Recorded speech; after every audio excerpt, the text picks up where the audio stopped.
Hello and welcome to a More Perfect podcast. As you might have heard, a pretty significant thing happened yesterday. Please raise your right hand and repeat after me. I, Joseph Robinette Biden Jr., do solemnly swear I, Joseph Robinette Biden Jr., do solemnly swear that I will faithfully execute that I will faithfully execute the office of President of the United States the office of President of the United States and will, to the best of my ability, to the best of my ability, preserve, protect, and defend preserve, protect, and defend the Constitution of the United States. the Constitution of the United States. So help you God. So help me God. Congratulations, Mr. President. Yeah, that's right. Joe Biden is the 46th President of the United States of America. With him, he brings Kamala Harris, the 49th Vice President of the United States of America. Even though I may not agree with their policies or their politics or their cultural positions, I do have to say that I am hopeful that this administration will continue the prosperity we had under Donald Trump's administration, and I really hope that the best interests of America come to bear within their administration as well. I also think it's pretty cool that we have a woman now in the position of vice president, which is a significantly powerful position. It's the second highest office in the land, which is incredible. We've never had a woman there before, and there's a lot of countries, Iran, that wouldn't even allow this to happen. So that's just an amazing testimony to how far America has come, and America being the greatest nation on earth, even though this administration may not think it is. We'll get into all that later. For now, though, I want to talk about something that is very important, and that is consistency. Whereas you don't find many consistent commentators nowadays, you don't find a lot of consistency in the media. I mean, just look at how they cover Joe Biden versus how they're covering Donald Trump. I mean, it's already apparent. They're just going to continue to praise and praise and praise everything that Joe Biden does in the name of equity and equality and whatever sweet language they want to use. Whereas when the next Republican gets in there, they're just going to trash him and call him a racist again. So that's not very consistent, is it? No, it's not. It's almost like they're partisan hacks. Now, I'm not going to lie. I do have my partisanship myself. However, I do hold everyone to a consistent standard. And that means that I'm going to care more about what Biden does versus what Biden says. I think that, again, is the most important thing when you look at politics. I did it with Trump. I said, I care about Trump's policies. I don't care about Trump's rhetoric. And I'm going to say the same thing about Biden. I care about Biden's policies. I don't care about Biden's rhetoric. If that rhetoric can relate to a policy, then I care about it. If the rhetoric is just bumble, it's not very important in the effect of this administration. I think the first step to having productive political discourse is holding everybody to a consistent standard, whether you like them or whether you don't like them. I believe that consistency is the first step to progress. Keeping that consistent standard in mind, what can we expect this administration to do? I mean, really, what problems do they face? Well, a lot of problems. You see, we have a problem in America with discourse, as I just alluded to. Joe Biden would like to unify the country. Joe Biden would like to bring us all together and unify us under the American flag and the American ideals. Except the unity that Biden seeks is a bit tampered by his own administration. You see, it's a bit tampered because the Biden deputy chief of staff called the Republicans a, quote, bunch of effers. Yeah, that's real unifying language. Man, oh man, I can't wait to see America come together when the half of America that didn't vote for Joe Biden is called a bunch of effers and is just casually thrown in with disgusting groups like the Nazis and the KKK. You're throwing me, a Trump supporter, in with disgusting groups that my grandfather fought against, the Nazis. Are you kidding me? I mean, who am I to question it? Our media betters are even saying it too, the Democratic mouthpieces that they are. Here's Don Lemon on CNN. If you voted for Trump, you voted for the person who the Klan supported. You voted for the person who Nazis support. You voted for the person who the alt-right supports. That's the crowd that you are in. Don't you see? Unity does not mean unity. Unity does not mean acceptance. Unity does not mean tolerance. Unity means submission. Unity means repression. Unity means the death of your freedom. Don't let them take it away from you. The kind of unity that the left speaks of is not the unity that our country was founded on. It's not the unity that we fought the Civil War over. It's not the unity that anyone wants to happen. America has never been a unified country. America has always been divided, and it should always remain so. What we need is a tolerance of division. What we need is a tolerance, a true unilateral acceptance of those who disagree with us. The unity that Joe Biden speaks of is repression. It is repressive tolerance. It is proclaiming one side light and the other complete darkness. Kevin D. Williamson wrote over at National Review, Joe Biden, giving an inaugural address so forgettable that he himself seemed to have forgotten much of it, emphasized the need for unity. The United States does not suffer from a lack of sufficient unity. The United States thrives on the opposite of unity: disagreement, debate, competition, rivalry. Totalitarian countries have unity. Democratic republics have disagreement. Keep that in mind whenever you hear somebody in the next 4 years talking about unity. This repressive tolerance is what they really mean. For better or worse, unity is just a word game now. If there's one thing that the Democrat Party is consistent on, it's word games. Unity is not the only word game they're playing here. So Joe Biden, after he was inaugurated, took a lot of executive action once he put his foot in the Oval Office. He signed a whole slew of executive orders, some of which I'll go over here. So for one, all over his executive orders, particularly in the one about racial justice, the words equity and equality are mentioned. If unity means submission, then you might be wondering, well, what the heck does equity mean? What the heck does equality mean? And why aren't they the same thing? Well, they aren't the same thing, at least as the left is defining it. So the left defines equality as meaning that citizen A and B are treated equally.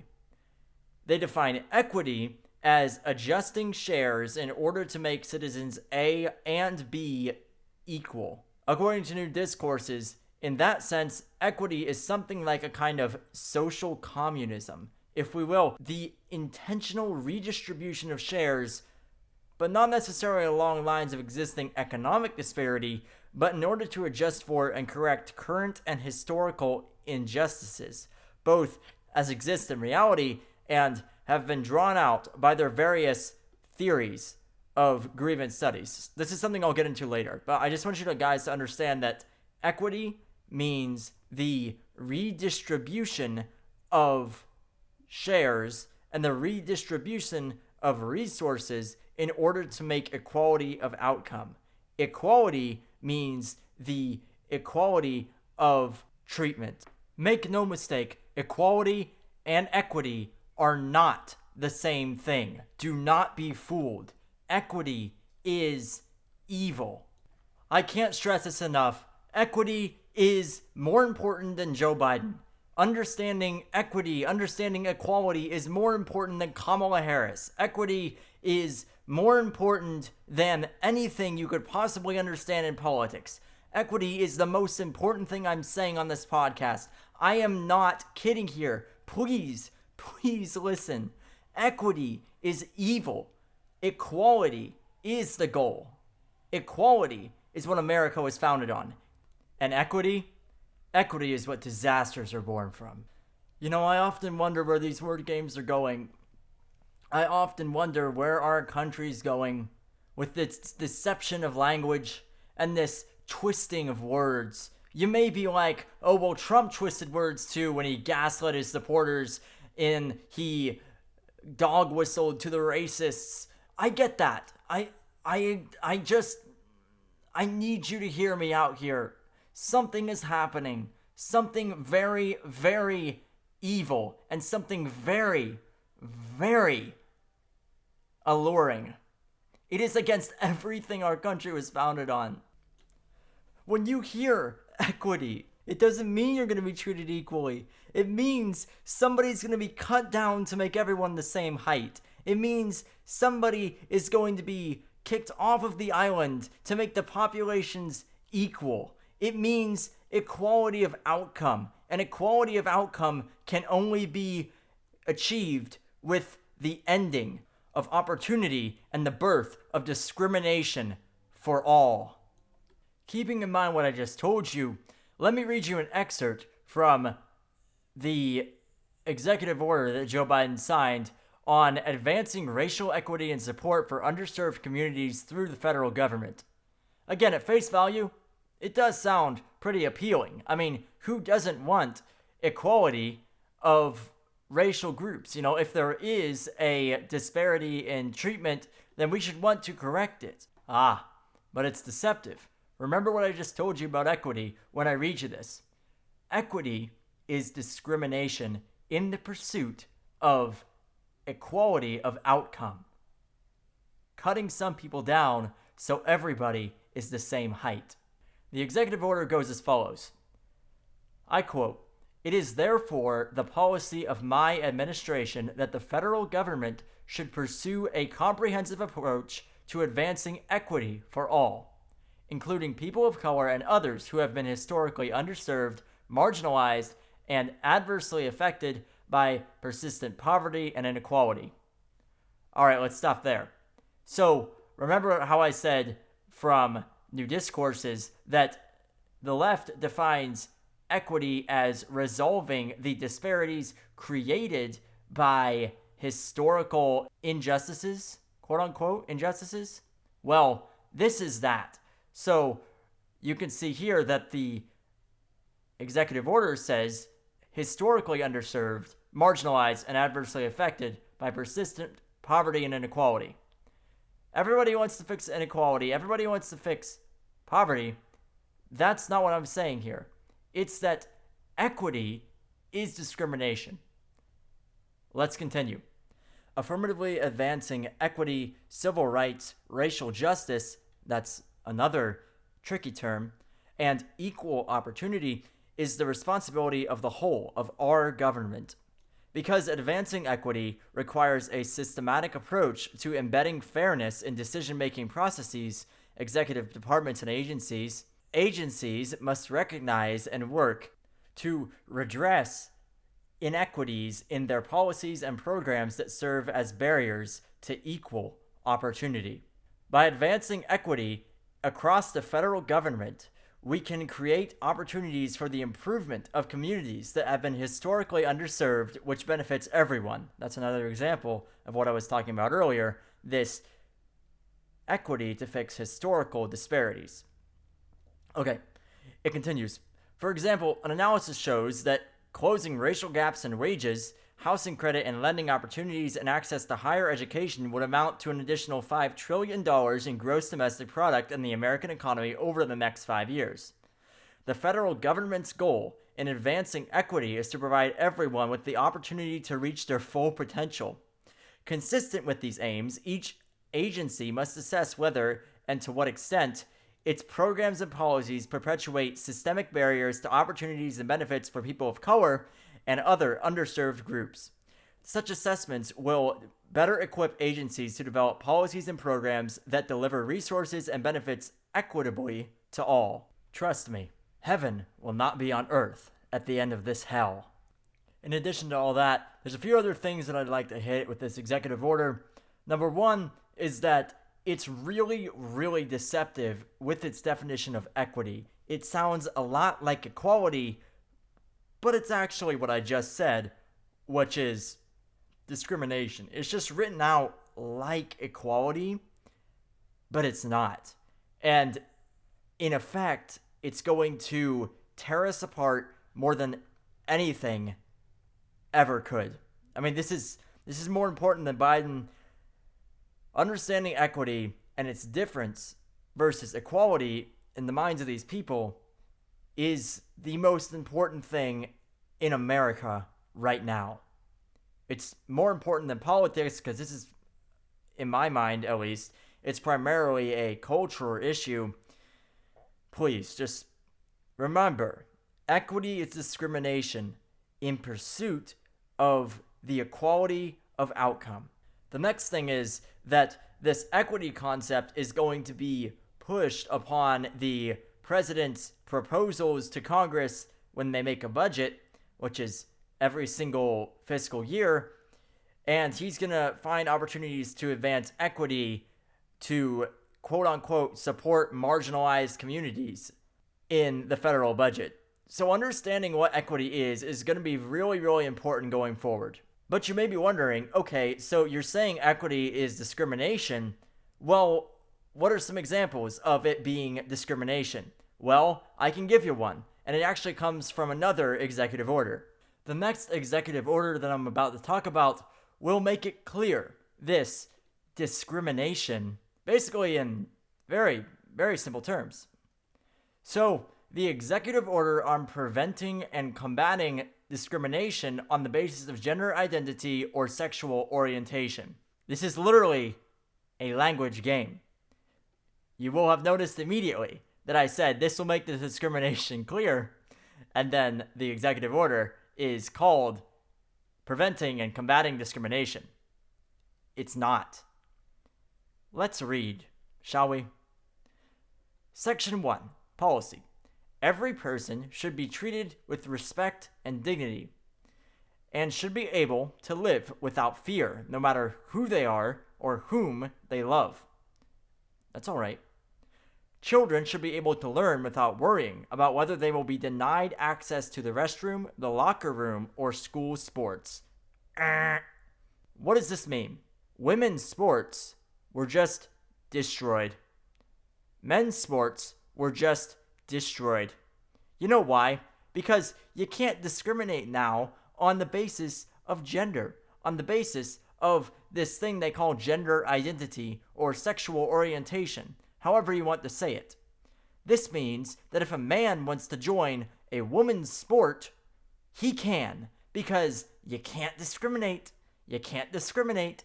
That's discrimination. Nope, you can't do it anymore. This is a discrimination I'm talking about. It is called anti-discrimination, but it's really discrimination. It's the obliteration of binary spaces for men and for women. The fact is that there are biological differences between men and between women. A man is bigger, stronger, and in most cases more physically aggressive than a woman. This is by human nature. If a woman joins a men's sport, or, as is more likely, a man joins a women's sport, then it's going to be an unfair advantage. Anti-discrimination is the new discrimination. Please understand the concept of equity, because this is all you're going to be hearing about for the next 4 years. I hope I've made it clear how to make everybody equal, we had to cut some things down. We had to cut the group for men and the group for women, this binary separation of the sexes. We had to get that out of there to make everybody on a level playing field.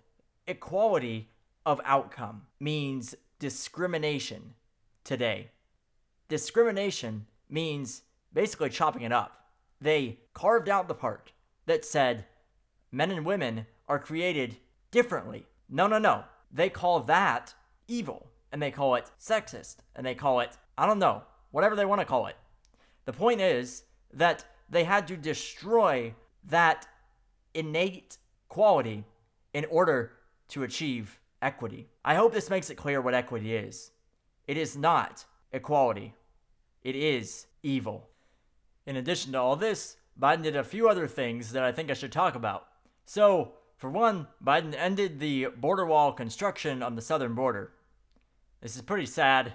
I gotta say that the border was my favorite thing about politics. The wall was my favorite thing, and it stopped. So, not exactly something that I didn't see coming, but it certainly is sad to see. The wall was really cool to me. I always supported and defended it whenever the issue came up. I actually wrote a couple essays on it back in high school. So, yeah, I mean, the wall was one of my favorite issues. I'm certainly sad to see it stop, not to see it go. No, here's what I think. I don't think Joe Biden can tear it down, but he can definitely stop it. So there is that. Somebody could continue it one day, hopefully. In addition to that, another thing that I'd like to cover is the things that have been happening with American history and our education. So this is another aspect, you could say, of the leftist subtext to Joe Biden's presidency. So in literally the last day of Trump's presidency, he released a report called the 1776 Report, which I will be examining in detail in a future episode. I promise. It's very good. I read it, and you really need to read it. Don't listen to what NBC or CBS or CNN are saying about it, because they're wrong. I promise you, they're wrong. Read it for yourself, and you'll be surprised. I think you'll like it. It presents a vision of America that is good, that America has not always been a great nation, and at certain times it's been very bad. But throughout all that adversity, we have risen to a greater good, and we have realized our ideals and continue to realize them to this day. That vision of America rising to meet its ideals and continually rising to this day is opposed to the vision of America as a systemically racist nation. Let's just say that one vision says America is a good place, another vision says America is a bad place. I'll keep it at that. So it was obviously very, very disturbing to me that he rescinded this report. Not a lot of people are going to notice this. It's not going to make the news, but it's the little things that do the most evil. The administration of Joe Biden and of Kamala Harris will surely be one of the most well-reported, approved, and celebrated administrations in recent American history. A newly invigorated media will cheer as their preferred ideology takes root in the heart of the American government. Their preferred political party takes root in American government. It's become very clear over the past 4 years how biased the media is. If we wish to truly take back America, and if we wish to truly rid our land of the scourge of these twisted views of our nation, then we must stand up to it. We must not play by the rules of the left, but we must make our own game with our own rules. If we play on their terms, we will always lose. But if you stand up and you say no, and you get involved with your local government, you get involved with your school board, you get involved with anything you can, then we can stop this in its tracks. But if you don't, if you just roll over because Trump's gone and, Orange Man can't save you anymore, then I'm afraid that it's going to be a lot worse than if you would stand up. I guess I'm here to tell you that things are just going to get a lot more tough from here on out. But I'm also here to tell you to not give up. Don't give up in the face of the things that this administration's about to do. The reality is that I doubt we'll see them in our day-to-day lives, except in gas prices, and except in electricity bills, and the financial strain that this administration's policies are about to put on our wallets. But again, I could be wrong. The reality is that this nation is not Joe Biden's nation. It's not Kamala Harris's nation. It's not even the Democrats' nation or the Republicans' nation. As the old song goes, this land was made for you and me. This land was made for you and me, for us to pursue our individual goals and for those ends to meet the collective good of one nation under God. Through pursuit of our own lives, we can ensure the blessings of liberty to our prosperity. So live your life. Don't despair in the face of all this crap. It's going to happen whether you like it or not. So if you'd like to, resist it. Start your own podcast. Do something in your local government, in your state government. Just do something if you like. But whatever you do, I encourage you to not sit back and take it. Either say no and just walk on, or stand up to it. This is going to be a long 4 years, but hey, at least you have an awesome podcast to listen to. And with that, have a more perfect day.